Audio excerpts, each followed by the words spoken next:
Hey guys, let's talk today about scatterplots. Scatterplots are something new you learned in 5th grade. It's not something you had done in 4th grade before. So I want to talk about what the job of a scatterplot is to make sure we remember what we use them for before we create our own and try to analyze it. So a scatterplot is a graph that helps us look for relationships between two sets of data. And you see I have a scatterplot here for height and weight. And this graph makes sense to me because as my height goes up, my weight should go up. So when I get taller, when I move up on the height, I should also be moving up on my weight.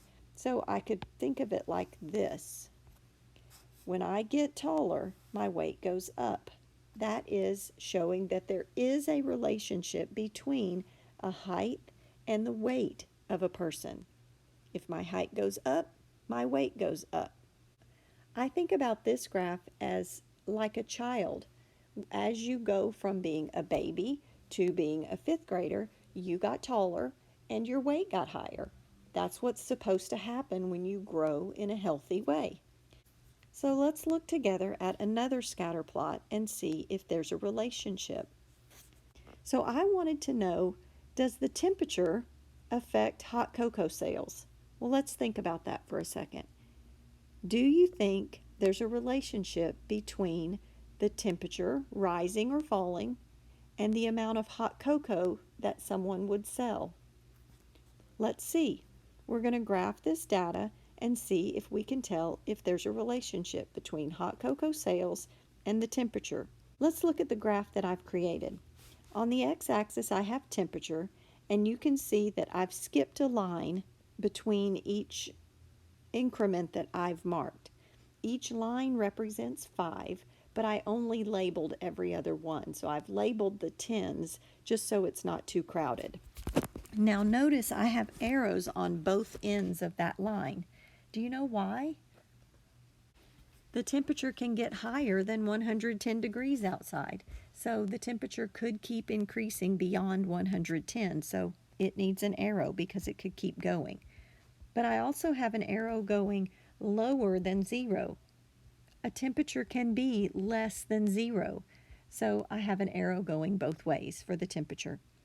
Let's look at the y-axis. That's where we'll represent our hot cocoa sales.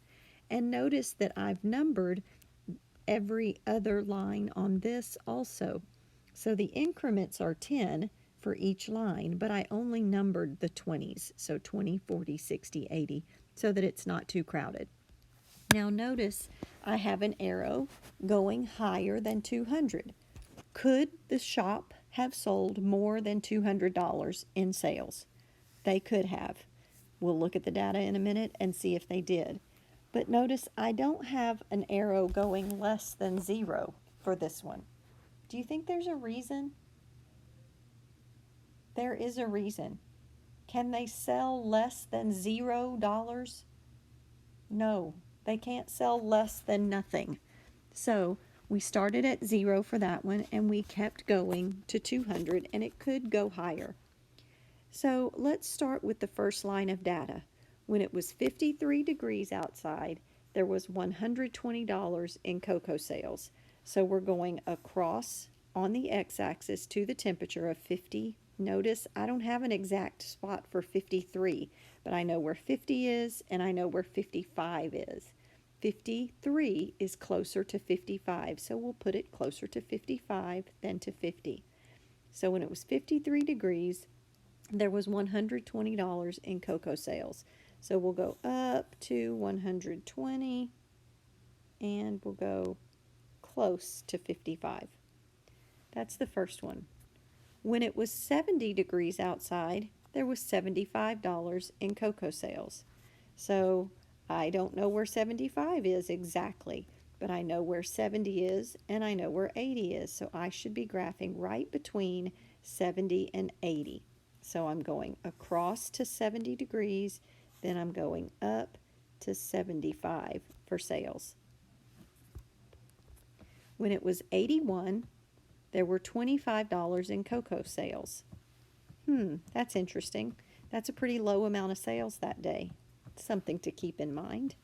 Okay, so I'm going to go a little bit past 80, and then I'm going to go between 20 and 30.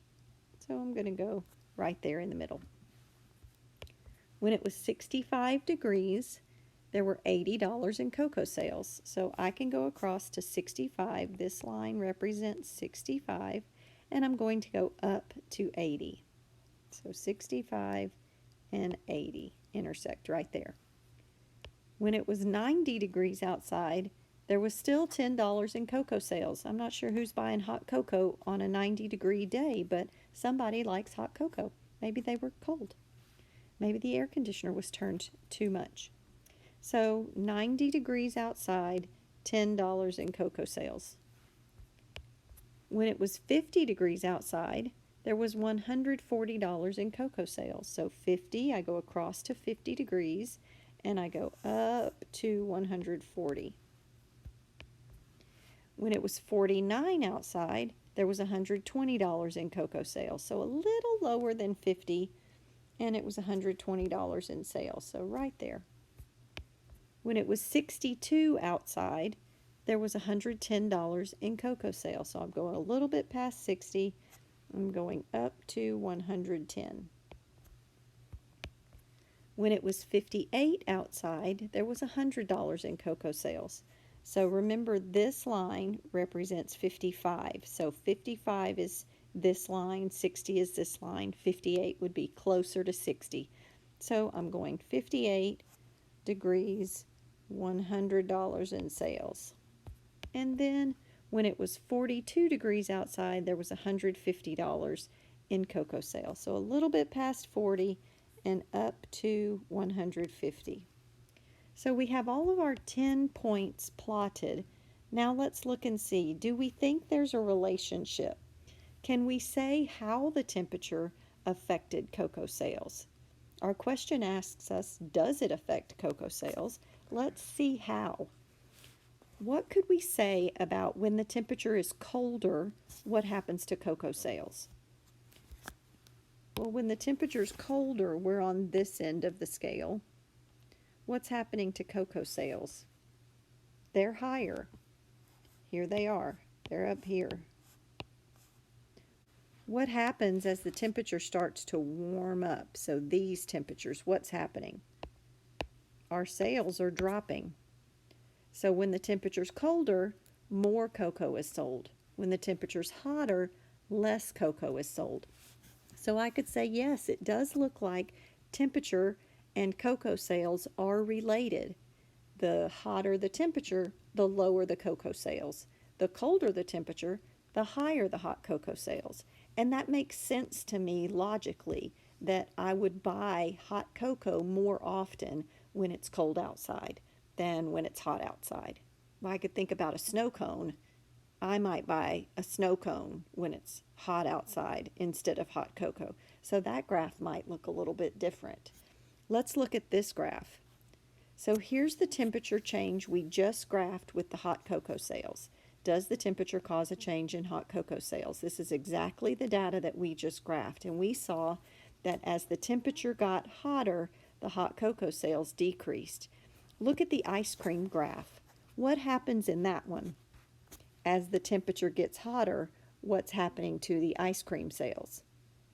They're increasing. So we could say there is a relationship between the temperature and ice cream sales also. So remember, the whole job of a scatter plot is to look to see if there is a relationship between two pieces of data. And if there is, what is that relationship? So today we've looked at how height and weight are related. We've looked to see if hot cocoa sales and temperature are related. And we've looked at a graph to see how temperature and ice cream sales might be related. And we've noticed that the graph looks a certain way depending on what that relationship is between the two pieces of data.